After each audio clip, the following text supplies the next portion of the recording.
Welcome to the Genius Factory. Enjoy the video. In this video, I will explain how to make mint blue color. We'll start by understanding the base colors needed. Then, I'll guide you through the mixing process step by step. You'll learn how to adjust the shade to your preference, ensuring you get that perfect, crisp mint blue every time.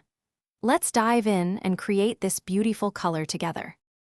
To begin, gather your essential base colors. You'll need a good quality blue paint, preferably a primary or sky blue.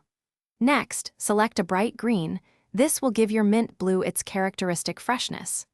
Finally, ensure you have plenty of white paint on hand, as it's crucial for achieving the desired lightness and pastel quality. If you're finding this video helpful, please consider subscribing and giving it a like. Quick recommendation: bring your space to life with the Echo Dot smart speaker. Imagine listening to your favorite tunes while you paint. You can find the link for the Echo Dot and other great deals in the description below. Now, let's get back to the video. Now for the mixing technique. Start by combining your blue and green paints in a small amount. Once blended, begin adding white paint very slowly. Mix thoroughly after each addition to see the color develop.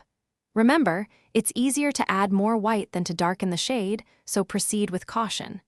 Test your evolving color on a scrap surface. Thanks for watching. If you found this helpful, don't forget to like and subscribe.